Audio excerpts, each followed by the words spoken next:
Hello बच्चों, welcome you all again to your physics channel physics I am your physics teacher Hemant Chaudhary.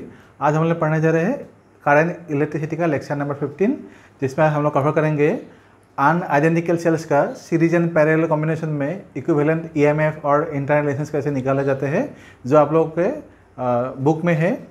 मैंने इससे पहले जो वीडियो आप लोगों को दिया था लेक्चर नंबर 14 में, वहाँ पे आइडेंटिकल सेल्स थे, मतलब सभी में क्या था, ईएमएफ सब में सेम था।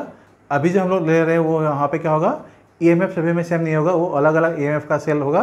और उस टाइप के कंडीशन में हमारे पास जो ये इक्विवेलेंट रेजिस्टेंस या ईएमएफ निकालने जाते हैं, तो कैसे लेंगे आप लोग देखो। तो पहले हम लोगों को करना क्या है, combination of identical sales in series, मतलब सीरीज में हम लोगों को पहले जो है सेल्स को कनेक्ट करना है। तो कैसे करेंगे, आप लोग को पहले ही पता है। ये जो है, सपोज मैंने एक पॉजिटिव यहाँ पे टर्मिनल लिया, एक सेल का ये हो गया पॉजिटिव टर्मिनल। दूसरा सपोज मैं यहाँ पे ले लेता हूँ, इसका सपोज इंटरनल जो रेजिस्टेंस है वो सपोज स्मॉल आर है, ये हो गया। तो इसको हम लोग ऐसे नाम देते हैं, ऐसे थोड़ा सा ब्लॉक करके दे देते हैं, समझ में अच्छा होगा। तो ये सपोज हमारे पास हो गया सेल, ये है E1, इसका EMF है E1 और इसका इंटरनल रेजिस्टेंस है सपोज R1 और सेल है आप लोगों का सपोज C1।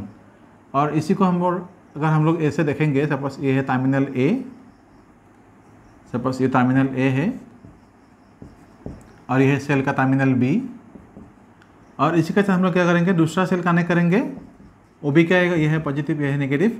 सीरीज में कनेक्ट करना है तो क्या होगा, दूसरा सेल जो हम लोग यहाँ पे कनेक्ट करेंगे वो क्या होगा, फिर से यहाँ पे नेगेटिव टर्मिनल है तो यहाँ पे हम लोग को पॉजिटिव टर्मिनल लेना है। ये हो गया पॉजिटिव टर्मिनल, फिर से यहाँ पे लेंगे नेगेटिव टर्मिनल। तो नेगेटिव टर्मिनल लेने के बाद क्या होगा, ये सपोज हमारे पास इंटरनल रेजिस्टेंस है, इसका इंटरनल रेजिस्टेंस ये था R1, ये सपोज R2 है। और यहाँ पे सपोज इसके लिए जो ये होगा EMF होगा वो सपोज E2 है। और ये टर्मिनल V, तो इसको भी हम लोग नाम देते हैं, सपोज ये हमारे पास है सेल C, ये है सेल C2, ये है हम लोग का सेल C2 और ये टर्मिनल सपोज हमारे पास है C। हो गया। अभी अगर हम लोगों को यहाँ का equivalent EMF equivalent internal resistance निकालना है तो कैसे करेंगे, देखो। सपोज ये जो पूरा पार्ट है, इसको हम लोग कोई दूसरे, अगर यहाँ पे देखेंगे करंट का सोर्स अगर यहाँ से जाएगा तो क्या होगा, करंट सपोज यहाँ से C से सपोज एंटर करेगा। सपोज समझ लो यहाँ से C से सपोज कोई करंट यहाँ पे एंटर किया, तो करंट करने के बाद क्या होगा, यहाँ से निकलेगा। फाइनली क्या होगा, हमेशा बेहतर पॉजिटिव टर्मिनल जो है यहाँ से करंट निकलते हैं ना, तो सपोज यहाँ से करंट निकल के आ गया, कोई एक सर्किट यहाँ पे इमेजिन कर लो, तो यहाँ पे फिर से करंट क्या होगा, I यहाँ पे एंटर करेगा और यहाँ से भी क्या होगा, I करंट निकल रहा है, यहाँ पे I करंट एंटर करेगा। अभी क्योंकि ये जो सेल्स है, सेल सीरीज कनेक्शन में है, तो क्या होगा, करंट दोनों में क्या होगा, सिमिलर फ्लो होगा, अलग अलग करंट नहीं जाएगा, दोनों में क्या जाएगा, सिमिलर टाइप ऑफ करंट, मतलब सेम करंट जाएगा। जो यहाँ पे करंट I यहाँ पे एंटर कर रहे हैं ना, सेम करंट क्या होगा, इससे भी जाएगा, इससे भी जाएगा। तो अगर हम लोग ऐसे देखेंगे तो ये पूरा जो कॉम्बिनेशन अभी है हमारे पास, टर्मिनल क्या है, सपोज इसमें जब करंट जाएगा तो क्या होगा, ये जो सेल था हमारे पास E1, ये जो सेल था हमारे पास E2, इसमें से करंट जाएगा तो क्या होगा, जब करंट ड्रॉ करते हैं सेल से तो क्या होते हैं, टर्मिनल पोटेंशियल डिफरेंस वहाँ पे प्रोड्यूस हो जाते हैं दोनों सेल के ये साइड में। सपोज यहाँ पे A है, ये B है, तो यहाँ पे क्या होगा, टर्मिनल पोटेंशियल डिफरेंस प्रोड्यूस हो जाएगा। मतलब हम लोगों ने कुछ एनर्जी उसमें से क्या करेंगे, एक्सपेंस करेंगे, खर्च कर देंगे, तो क्या होगा, एग्जैक्टली जो EMF था वो EMF वहाँ पे नहीं रहेगा, वहाँ से कुछ एनर्जी हम लोग लेने के बाद वहाँ पे क्या होगा, टर्मिनल पोटेंशियल डिफरेंस प्रोड्यूस होगा। वो क्या होगा, यहाँ से A और B के बीच पहले वो देखेंगे। तो लिखो यहाँ पे, after drawing current I, after drawing current I from the cells,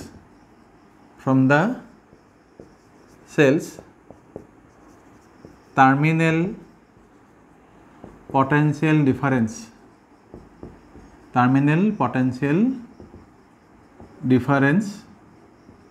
produced in the cells R। तो पहले क्या देखेंगे, ये जो सेल C1 था हमारे पास, इसके टर्मिनल पोटेंशियल डिफरेंस क्या है, सपोज पॉइंट यहाँ पे है A, ये है B, तो दो टर्मिनल है, तो इसको हम लोग कैसे लिखेंगे, VAB। इसका EMF कितना था, E1 था, तो इसको लिखेंगे E1 माइनस उसके थ्रो, इसमें जो पोटेंशियल डिफरेंस यहाँ पे प्रोड्यूस होगा वो कितना आएगा, होगा IR1। तो यहाँ पे लिखेंगे हम लोग IR1। तो ये हो गया आप लोगों का terminal potential difference produce across this cell. तो ए और बी के बीच जो टर्मिनल पोटेंशियल डिफरेंस अभी प्रोड्यूस होगा वो क्या होगा, V A B equal to E1 minus I R1। ये सपोज इक्वेशन नंबर 1 आप लोग दे दो। और बी और सी के बीच जो आएगा, यहाँ पे सपोज पॉइंट हमारे पास सी है, तो बी और सी के बीच क्या आएगा टर्मिनल पोटेंशियल डिफरेंस, वो सपोज हमारे पास है वी बी सी, वो क्या आएगा, कितना आएगा, E2 माइनस आई R2। ये हो गया इक्वेशन नंबर 2। अभी अगर हम लोग देखेंगे अल्टीमेटली ए और सी के बीच, क्योंकि सेल अभी यहाँ पे जहाँ पे कनेक्टेड है, ए टर्मिनल और ई टर्मिनल के बीच पोटेंशियल डिफरेंस हमको कितना मिल रहा है वो देखो। तो कैसे निकालेंगे, terminal potential difference, therefore terminal potential difference, terminal potential difference produced between A and C, वो क्या आएगा, V A C equal to क्या लिखेंगे, वी ए मतलब क्या होगा, वी ए माइनस हमारे पास होगा वी सी। तो वी ए यहाँ पे हमारे पास दो एक्सप्रेशन था, वी ए बी मतलब क्या होगा, इसको हम लोग ऐसे लिख सकते हैं, वी ए बी मतलब क्या होगा, इधर आप लोग यहाँ पे थोड़ा सा करेक्शन कर लो, V A minus V B मतलब ये है terminal potential difference between A and B. तो इसको हम लोग कैसे लिखेंगे, V A B equal to V A minus V B equal to ये है E1 माइनस आई R1। और सिमिलरली इसके लिए क्या आएगा, ये जो वी बी सी है इसके लिए क्या आएगा, यहाँ पे आएगा वी बी माइनस वी सी। हो गया। अभी यहाँ पे हमारे पास क्या था, सिर्फ वी और वी सी है, V A minus V C है, terminal potential difference produce across V A C, मतलब ए और सी के बीच जो होगा टर्मिनल पोटेंशियल डिफरेंस। तो अभी हमारे पास a V A minus V C है। अगर इस एक्सप्रेशन को हमको यहाँ पे लाना है, क्योंकि ये सब हमको यहाँ पे लाना है, इंक्लूड करना है, तो क्या लिखेंगे, वी ए यहाँ पे लिखो माइनस वी बी प्लस यहाँ पे लिखो वी बी माइनस वी सी। अभी इसको ऐसे ब्रैकेट में डाल दो। तो अभी ब्रैकेट में डालने के बाद हमको क्या मिलेंगे, V A minus V B मतलब क्या था हमारे पास, E1 माइनस आई R1। तो इक्वेशन 1 2 दे सकते हो इधर, कुछ प्रॉब्लम नहीं है। तो यहाँ पे V A minus V B मतलब क्या था हमारे पास, E1 माइनस आई R1, और ये क्या था, E2 माइनस आई R2। इसको अगर थोड़ा सा सिंप्लीफाई करेंगे तो क्या आएगा, EMF जो है E1 यहाँ पे लिखो प्लस E2 यहाँ पे लिखो, ब्रैकेट में डालो। उसके बाद यहाँ पे भी माइनस है, यहाँ पे भी माइनस है, तो ये लिखेंगे माइनस, ये आएगा माइनस आई, इनसे ब्रैकेट लिखो R1 R2। और इसी को अगर हम थोड़ा सा इलाबोरेटली लिखेंगे तो क्या आएगा, देखो terminal potential difference V A C equal to मिल गया। तो ये फाइनली क्या आएगा, टर्मिनल पोटेंशियल डिफरेंस मतलब यहाँ पे था V, सिंपली V है हमारे पास। तो क्या होगा, यहाँ पे जो E1 प्लस E2 था, इसको हम लोग ऐसे लिख सकते हैं, ऐसे लगा लो नहीं तो कन्फ्यूजन होगा आप लोगों को। तो V A C equal to क्या मिलेंगे, सपोज ये इक्विवेलेंट हो गया, प्लस यहाँ पे होगा आप लोगों का माइनस आई, ये सपोज आर इक्विवेलेंट हो गया। यहाँ पे जो इक्विवेलेंट हमको लिखा है तो मतलब क्या है, ई इक्विवेलेंट इक्वल टू क्या मिलेंगे हम लोग को, sales just E1 plus E2 कर दो, और इक्विवेलेंट इंटरनल रेजिस्टेंस कितना आएगा, R equivalent equal to R1 plus R2 आएगा। तो इक्विवेलेंट का मतलब वही था। तो यहाँ पे हमको करना क्या था, ऐसे सीरीज कॉम्बिनेशन ऑफ सेल्स में इक्विवेलेंट EMF और इंटरनल रेजिस्टेंस निकालना था, जो हम लोगों ने यहाँ पे निकाल लिया। देखो इक्विवेलेंट इंटरनल रेजिस्टेंस है R equivalent equal to R1 plus R2, मतलब जब भी सेल्स ऐसे सीरीज में कनेक्टेड होगा तो क्या होगा, उन सभी का इंटरनल रेजिस्टेंस क्या होगा, सिंपली प्लस हो जाएगा, और EMF भी क्या होगा, ऐसे प्लस हो जाएगा। लेकिन बच्चे यहाँ पे एक इंपॉर्टेंट पॉइंट नोटिस करने का बात है, वो है क्या, अगर सपोज हमारे पास ऐसे बहुत सारे सेल्स है, सपोज ये एक्स्ट्रा करके दे रहा हूँ, मैं लिख रहा हूँ यहाँ पे extra important point, extra point suppose ये लिखा है। सपोज हमारे पास बहुत सारे सेल्स ऐसे है, इसको थोड़ा सा डायग्राम में पहले ड्रॉ कर देता हूँ, उसके बाद आपको समझ में आ जाएगा। सपोज ये हमारे पास एक सेल है, इसको ऐसे कनेक्ट किया, ये सपोज E1 है EMF, उसके बाद सपोज इधर जो है इंटरनल रेजिस्टेंस तो R1 ही रहेगा। तो दूसरा सपोज सेल यहाँ पे देते हैं E2, ये हो गया सपोज E2।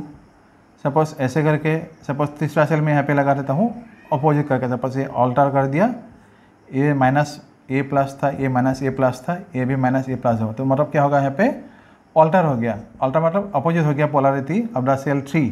सपोज फिर से यहाँ पे मैं कनेक्ट करूँगा, ये सपोज फिर से पॉजिटिव नेगेटिव ऑर्डर में जा रहा है, ये प्लस ये माइनस, फिर से ये क्या होगा, सपोज यहाँ पे फिर से और एक दे देता हूँ, ये होगा आप लोगों का सपोज E3, ये सपोज E4, ये सपोज E5 है, E5 फिर से मैं यहाँ पे सपोज और एक दे देता हूँ इधर, ये सपोज आप लोगों का है E6, ठीक है।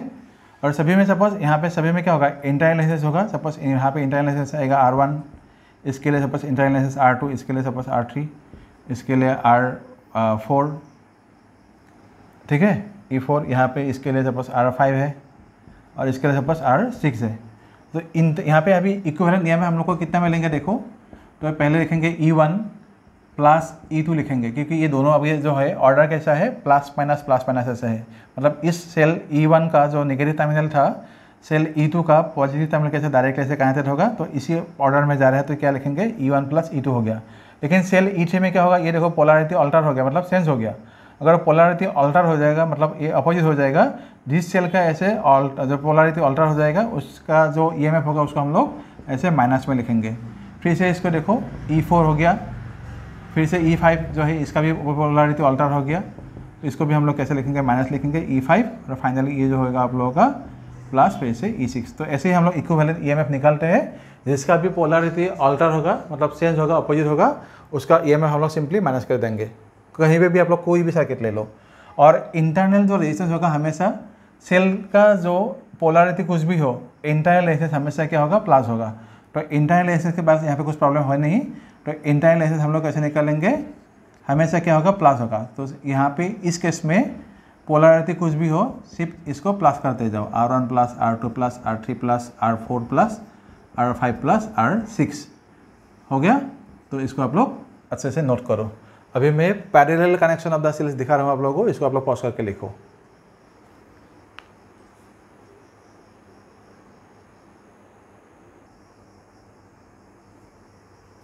बच्चा भी देखो आप लोग, अभी हम लोग निकालेंगे आइडेंटिकल सेल्स का पैरेलल कनेक्शन।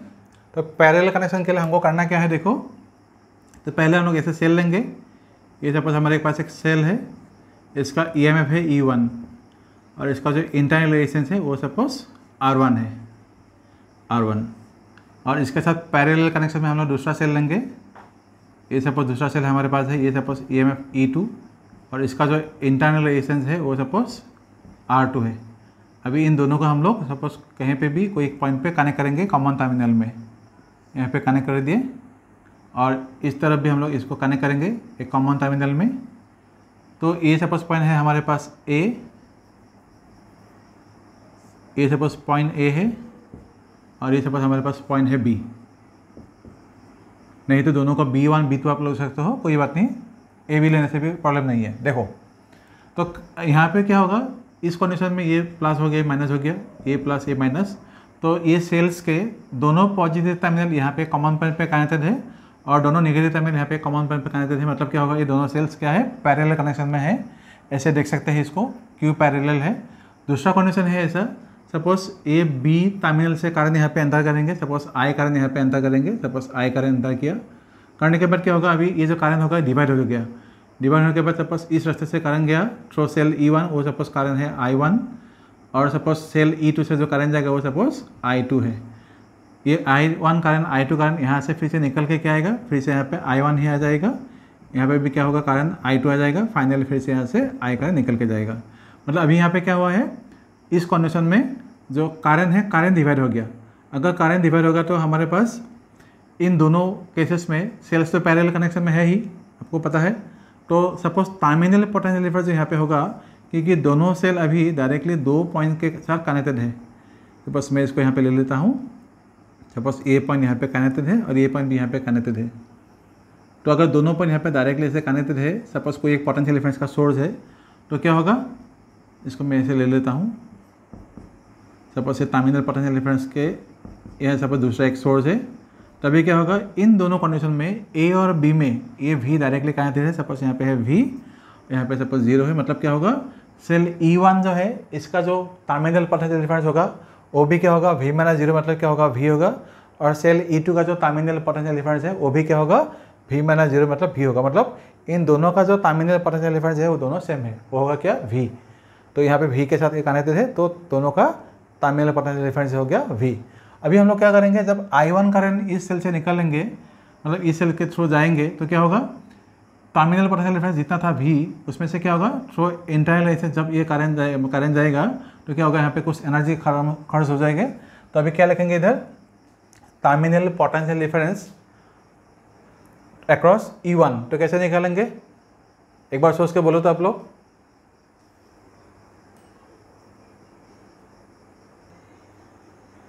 तो कैसे निकालेंगे बच्चे, आप लोगों ने सोच लिया। तो देखो, तो यहाँ पे लिखो टर्मिनल पोटेंशियल डिफरेंस, पहले इसको लिखो टर्मिनल पोटेंशियल डिफरेंस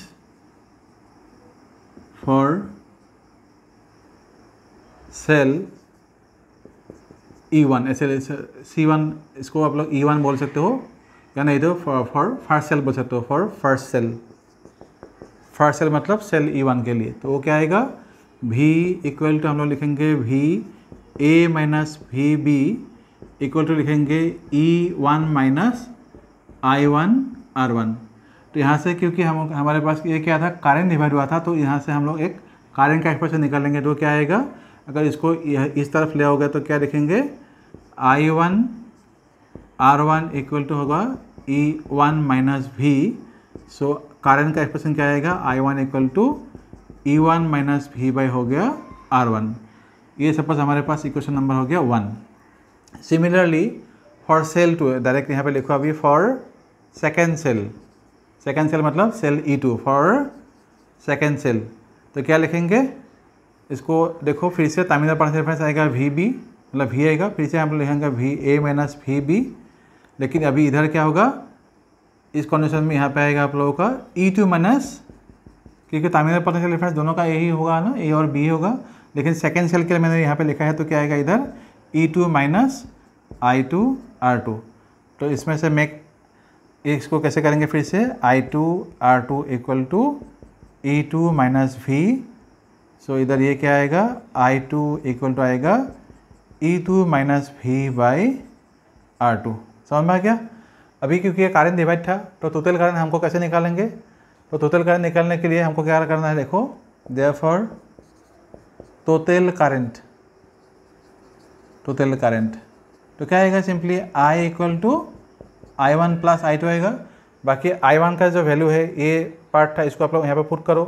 I2 का वैल्यू जो है यहाँ पे, I2 का वैल्यू ये जो एक्सप्रेशन है यहाँ पे इक्वेशन नंबर 2 दे दो, इसको यहाँ पे पुट करो। उसके बाद इक्विवेलेंट EMF और इक्विवेलेंट जो रेजिस्टेंस होगा उसका आप लोग खुद से एक बार ट्राई करो, तो क्या आ रहा है देखो।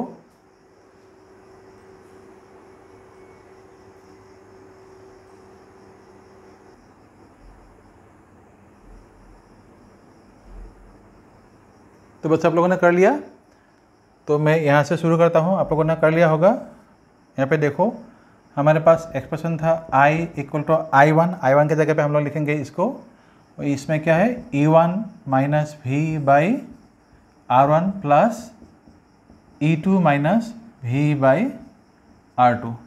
अभी क्या करेंगे, I इक्वल टू ये R1 से दोनों को डिवाइड कर दो, तो क्या आएगा E1 by R1 minus V by R1 plus E2 by R2 minus V by R2। अभी यहाँ से हम लोग क्या करेंगे, ये जो V यहाँ पे भी है, यहाँ पे भी है, और ये जो EMF है दोनों को एक साथ कर लेंगे। तो ये आएगा E1 by R1 plus E2 by R2। तो ये होगा एक पार्ट, और दूसरा पार्ट है इक्विवेलेंट EMF, ये मिल गया। अभी इसमें से क्या करेंगे, V को कॉमन लेंगे, तो ये इधर आएगा आप लोग का 1 by R1 plus 1 by R2। इसको हम लोग थोड़ा सा सिंप्लीफाई करेंगे, तो सिंप्लीफाई करने से क्या आएगा, देखो ये जो आप लोग के पास है E1 प्लस E2 और E1 by R1 plus E2 by R2, इसको हम लोग करेंगे अभी। तो पहले ये पूरा पार्ट को हम लोग इस तरफ ले आएंगे, तो क्या आएगा, ये हो गया आप लोग का V इक्वल टू क्या है 1 by R1 plus 1 by R2 है, तो इसको इधर लिखो 1 by R1 plus 1 by R2, ठीक है। और इस तरफ क्या होगा E1 by R1 plus E2 by R2, और ये तो कारण था, इसको इस तरफ ले जाओ। तो अभी इसको थोड़ा सा सिंप्लीफाई करने से क्या आएगा, ये आएगा आप लोगों का V आने के बाद ये पोर्शन क्या आएगा, इधर आएगा आप लोगों का R1 plus R2 by R1 R2। इस तरफ सिमिलरली रहेगा E1 by R1 plus E2 by R2, यह है माइनस आई। तभी इसको अगर इधर लिखेंगे तो क्या आएगा, देखो इस पोर्शन को हम लोग यहाँ पे लिखेंगे अभी। यह आप लोगों का V को इधर रखने दो। ये पूरा पोर्शन अगर इस तरफ जाएगा तो क्या होगा, ये रेसिप्रोकल होकर इस तरफ चला जाएगा ना, तो इधर क्या आएगा E1। इसको थोड़ा सा सिंप्लीफाई करने का अभी क्या मिलेंगे हम लोग को, E1 R2 plus E2 R1 by R1 into R2 आएगा। और ये पोर्शन अगर इस तरफ जाएगा तो क्या होगा, ये रेसिप्रोकल होकर साथ इसके साथ मल्टीप्लाई हो जाएगा। तो इधर हम लोग लिखेंगे अभी R1 R2 by R1 plus R2, और I के साथ क्या होगा, ये रेसिप्रोकल होकर ये पूरा पार्ट यहाँ पे मल्टीप्लाई हो जाएगा। तो क्या आएगा, देखो R1 R2 by R1 plus R2 हो गया। अभी थोड़ा सा सिंप्लीफाई करके आप लोग देखो आप लोगों का वैल्यू क्या क्या आ रहा है।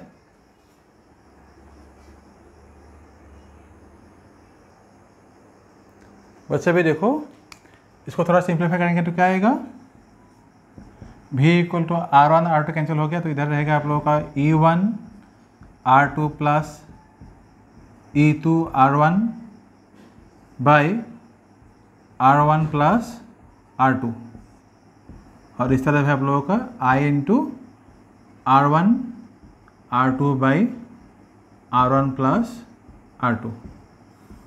एक बार देखो, अभी ये पूरा पोर्शन जो है इसको अगर हम लोग इक्विवेलेंट EMF के हिसाब से लिखेंगे तो लिखेंगे इधर E इक्विवेलेंट, और इस तरफ I यहाँ पे है, और ये है आप लोगों का R इक्विवेलेंट।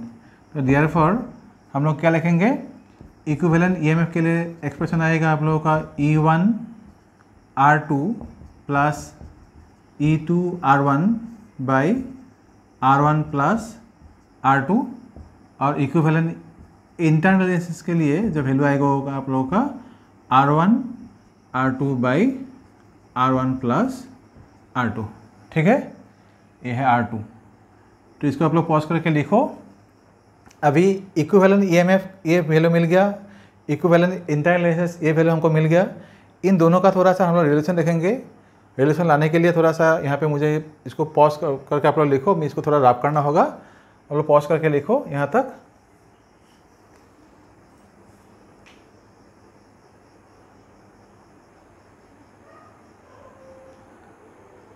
तो बच्चों देखो, रिलेशन निकालने के लिए इन दोनों के बीच इक्विवेलेंट EMF और इक्विवेलेंट इंटरनल रेजिस्टेंस का रिलेशन निकालेंगे तो कैसे आएगा, देखो पहले हम लोग करेंगे इसको E equivalent by R equivalent लिख दिया। तो अभी क्या करेंगे, E इक्विवेलेंट का जो रिलेशन था हमारे पास वो क्या था, E1 R2 plus E2 R1 by R1 plus R2 था। अभी R इक्विवेलेंट जो हमारे पास अभी था वो क्या था, R1 by R2 by R1 plus R2 था। तो इसको रेसिप्रोकल करके यहाँ पे लिखना होगा, तो हम लोग क्या लिखेंगे R1 plus R2 by R1 into R2। तभी देखो ये जो पोर्शन है, ये पोर्शन और ये पोर्शन दोनों क्या होगा, कैंसिल हो जाएगा। तो क्या रहेगा E1 R2 plus E2 R1, ये दोनों अभी क्या होगा, ये पोर्शन कैंसिल होने के बाद R1 R2 को यहाँ ले आओ, R1 प्लस और यहाँ पे होगा R1 इंटू R2, ये होगा आप लोगों का R1 इंटू R2। अभी अगर इससे दोनों को डिवाइड करोगे तो क्या आएगा, देखो E1 बाई R2 कैंसिल, ये आएगा R1 प्लस ये आएगा आपका E2 बाई R2। तो अभी इक्विवेलेंट EMF अगर निकालना है तो R इक्विवेलेंट को इस तरफ ले जाओ, तो लिखेंगे यहाँ पे R इक्विवेलेंट। तो ये जो था relation between internal resistance and equivalent cells of equivalent EMF of 2 cells only.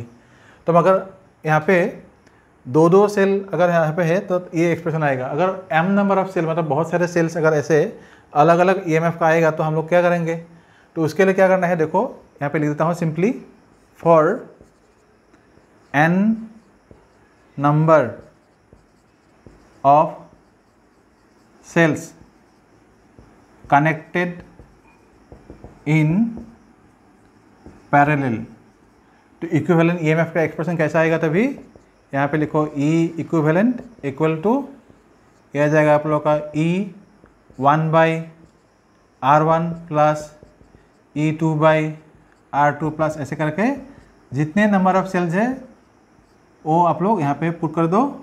En bye आएगा आप लोगों का Rn, और यहाँ पे क्या आएगा R इक्विवेलेंट।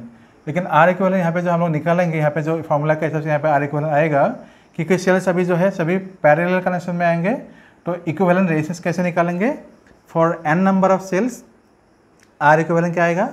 यहाँ पे लिखो R इक्विवेलेंट मतलब R पैरेलल में आएगा ना सभी इंटरनल रेशियोज, तो लिखोगे यहाँ पे 1/R1 प्लस 1/R2 प्लस ऐसे करके 1/Rn आएगा। तो सभी इंटरनल रेशियोज जो हमको मिलेंगे सभी का ऐसे पैरेलल कॉम्बिनेशन में सभी का इक्विवेलेंट इंटरनल रेशियोज निकाल के इसके साथ ये जो हमारे पास होगा एक्सप्रेशन के साथ इसको मल्टीप्लाई कर देने से क्या आएगा?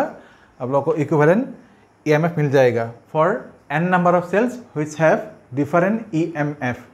समझ में आ गया? और एक बार देखो इसको थोड़ा सा,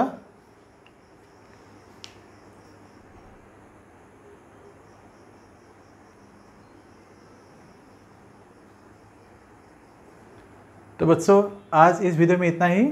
नेक्स्ट वीडियो में जो होगा हम लोगों ने जो है बहुत सारे न्यूमेरिकल करना है। अभी तो जो हम लोगों ने पढ़ा वो क्या पढ़ा? सेल्स के बारे में, इंटरनल रेशियोज के बारे में पढ़ा, cells of identical EMF, cells of unidentical EMF, ये सभी हम लोगों ने थ्योरी पढ़ लिया।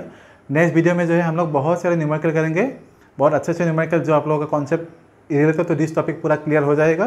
तो वीडियोज़ में बने रहिए, वीडियोज़ को फॉलो करते रहिए, घर में अच्छे से पढ़िए एंड प्लीज़ सब्सक्राइब चैनल।